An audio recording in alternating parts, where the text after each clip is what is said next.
안녕하세요, 여러분. 오늘은 깨무는 거, 아이가 깨물 때 어떻게 해야 되는지 지난번 클래스에 오셨던 지윤님께서 물어보셨던 질문이었어요. 오늘 해보도록 하겠습니다. 제가 참고한 사이트는 Zero to Three라는 유명한 사이트예요. 이분이 포스팅했던 게 있어요. 그래서 일단은 오늘은 이 Zero to Three에 나온 내용을 위주로 설명드리고 다음번에 다른 책이 또 하나 있으니까요. 그 책을 토대로 설명드리는 걸로 할게요. 그러면 먼저 쭉 볼게요. 네, 아이가 깨물었습니다. 그러면 어떻게 대응을 해야 될까요? 어떤 것이 가장 베스트 리스폰스일지 지금부터 살펴볼게요. 여러분, 먼저 깨무는 것은 굉장히 common behavior라고 나와 있죠. 이 시기에 나올 수 있는 굉장히 평범한 현상이라고 합니다. 왜냐면 많은 분들이 우리 지우님도 그렇고 굉장히 걱정을 하셨죠. 근데 이거는 그냥 많이 발생할 수 있는 것이고 줄일 수 있고 없앨 수 있는 행동이라고 합니다. 제일 중요한 게 그거예요. 우리 아이를 biter, 깨무는 애다 이렇게 생각을 하거나 그렇게 딱 라벨을 붙인다라는 표현을 많이 쓰거든요. 그렇게 부르는 게 굉장히 안 좋아요. 여기 나와 있죠. 라벨링 하는 게 굉장히 위험하기 때문에 깨무는 애다 이런 식으로 계속 말을 한다면은 그게 오히려 그 행동을 biting behavior를 더 굉장히 강화시킨다는 이야기예요.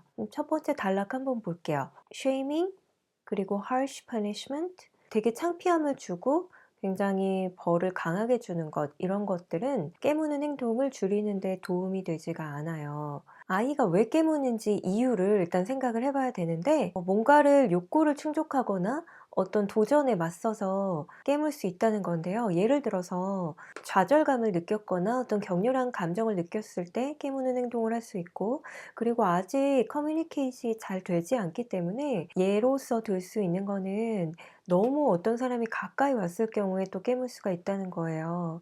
그리고 구강적으로 뭔가 이렇게 깨물고 싶은 욕구가 있을 수도 있고요. 그래서 결과적으로는 왜 깨무는지 그 이유, 깔린 이유, underlying cause를 한번 생각을 해봐야 된다는 거죠. 그래서 왜 유아들이 깨무는 걸까? 리즈는 한번 생각해 봐야겠죠.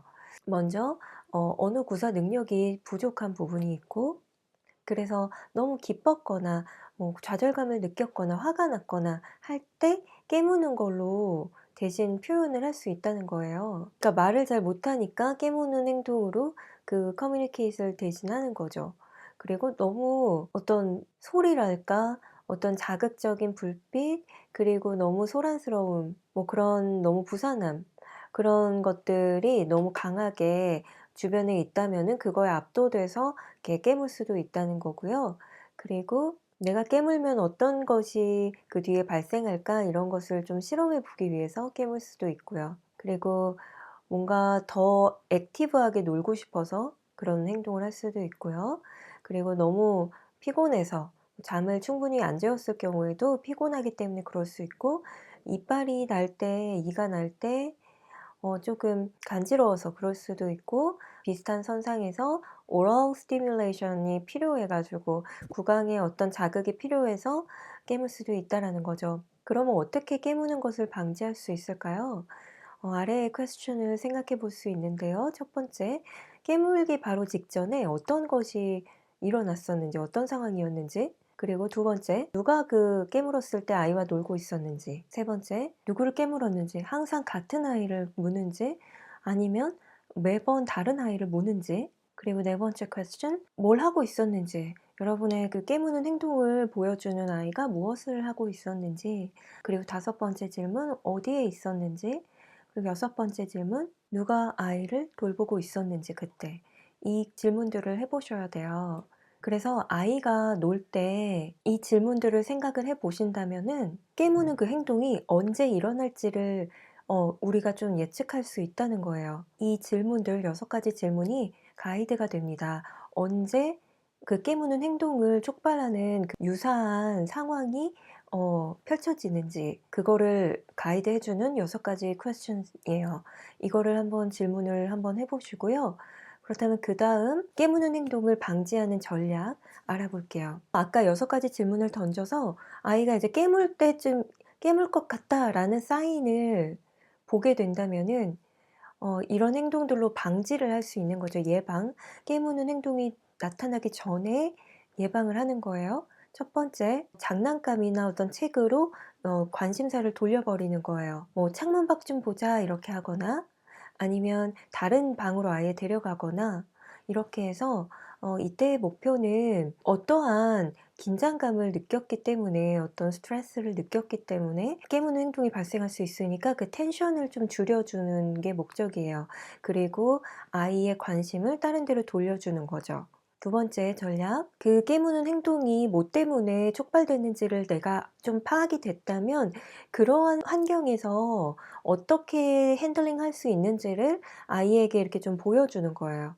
그러니까 예를 들어서 아이들끼리 놀고 있는데 이렇게 얘기를 하는 거예요. 예를 들어 깨무는 행동이 너무 그 상대 아이가 나랑 너무 가까워 가지고 물리적인 거리가 너무 close 해 가지고 깨물었다라고 내가 생각을 한다면은 내가 그 아이에게 얘기해 주는 거예요.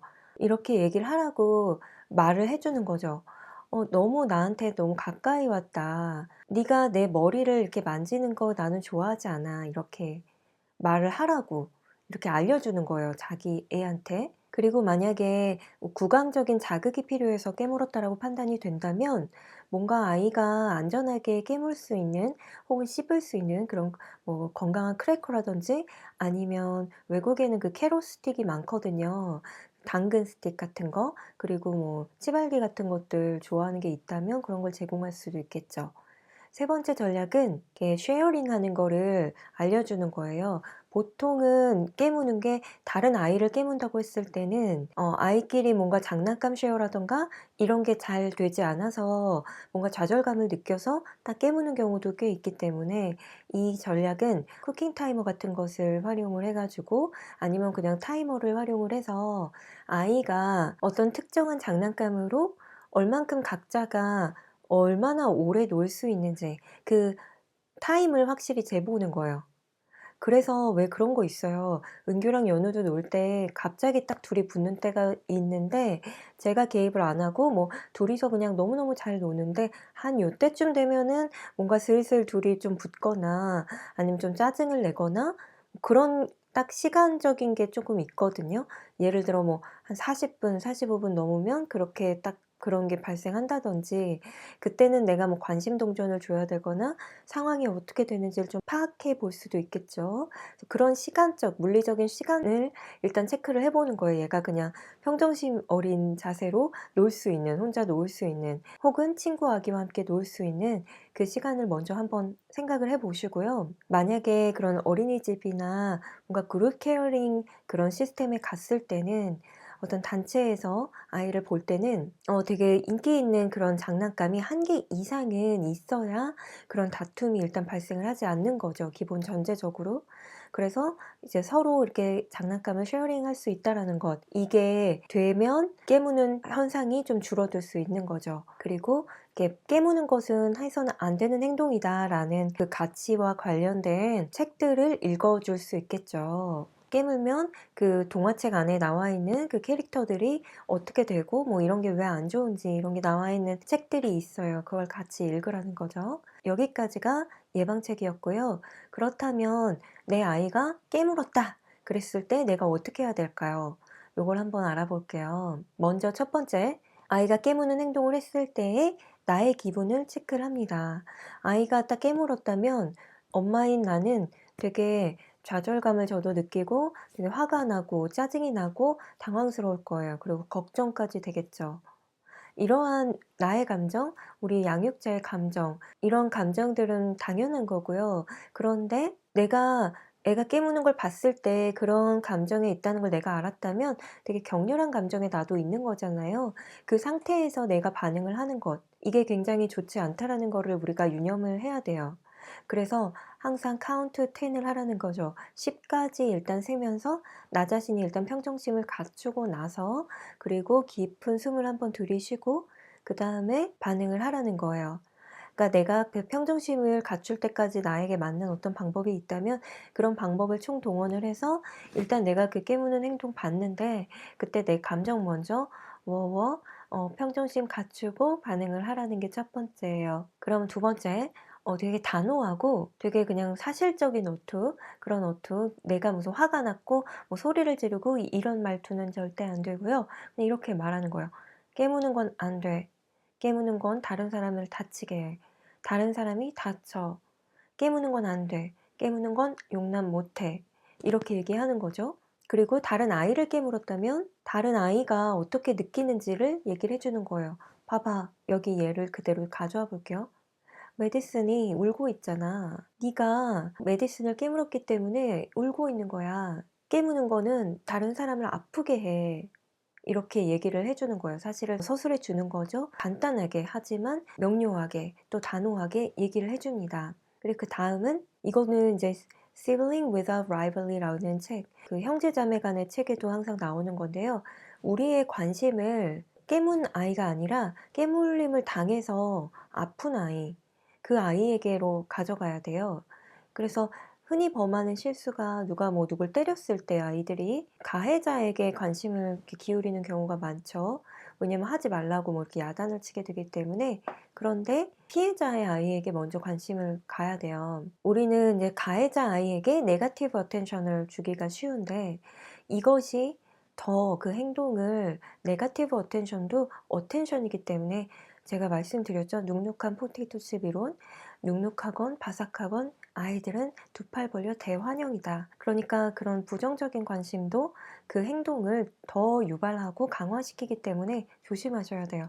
그래서 우리의 에너지와 포커싱을 그 피해자의 아이에게 바로 가야 되고, 그럼으로 인해서 깨무는 그 행동이 네가 그렇게 바라던 뭐 부정적인 관심이건 긍정적인 관심이건 관심의 부스러기도 넌 받지 못한다는 거를 확실히 보여줘야 돼요. 그리고 깨물려가지고 아픈 아이에게 우리가 관심을 보이고 공감하고 뭐 이렇게 하는 그 행동을 걱정해주는 그 제스처를 해주는 걸 보면 아이가 그걸로 인해서 교우 관계나 그 공감하는 법, 걱정 이렇게 같이 나아가는 그 방법도 배우게 된다는 거예요. 여기서 우리가 주의해야 될 점은 어떠한 규범을 배우고 행동을 올바르게 형성하는 데에는 시간이 많이 걸린다는 것, 그거를 아셔야 돼요. 지금 지은님 아기는 말을 할 수 없는 단계지만 말을 할 수 있는 유아를 키우는 부모님이 보시고 계시다면 이렇게 얘기를 해주시는 거예요. 여기 예를 가져볼게요. 타일러가 너의 인형을 잡았는데 계속 주질 않았지? 그러면은 이렇게 얘기를 하는 거야. 타일러, 그거는 내 거야. 내 곰인형이야. 나한테 줘. 이렇게 얘기를 하라고. 깨무는 것 대신에 이렇게 알려주는 거예요. 근데도 다시 돌려주지 않는다면은 양육자인 나에게 와라. 그럼 내가 도와주겠다. 이렇게 얘기를 해주는 거죠. 그리고 뭐 이런 식으로 만약에 뭐 같이 놀고 싶다. 그럼 이렇게 얘기를 해라. 우리 같이 놀래? 이렇게 얘기를 하면 친구가 네가 놀 준비가 됐다는 거를 알 수 있거든. 이렇게. 그래서 그 일단 깨무는 행동이 발생했지만 아이가 말을 할 수 있다면 그다음에 아이와 말을 해 보는 거예요. 그 상황에 대해서 그 아이가 깨무는 그 경험이 왜 발생을 했는지 그거에 대해서 얘기를 해 보고, 그리고 다음번에는 "이렇게 깨무는 것 대신에 다른 전략을 사용해 보자." 이렇게 얘기할 수 있어 친구에게. 뭐 이렇게 얘기를 한다는 거죠. 그다음에는 아이가 이제는 다른 주제로 나아갈 수 있게 도와주는데요.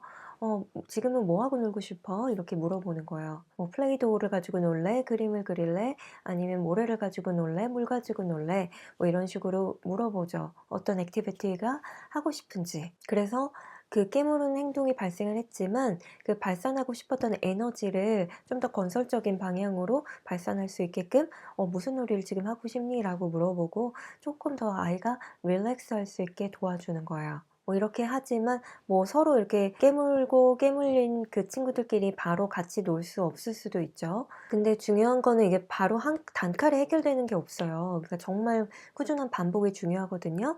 다음번에도 또 깨물 수가 있지만 그때는 그러니까 그 아이가 노는 플레이 타임을 계속 관찰을 되게 세심히 해 보셔야 되는 거예요. 근데 그게 또 깨물었다 그랬을 때 똑같은 반응을 해 주시는 거죠. "깨무는 건 안 돼. 깨무는 건 다쳐." 이렇게 계속 똑같은 대사를 하지만 이렇게 일관성 있게 계속 교육을 해 줘야 그게 결국 없어지는 거예요. 그러면 일단 애를 데리고 와 가지고 제가 그다음번 녹음을 하겠습니다.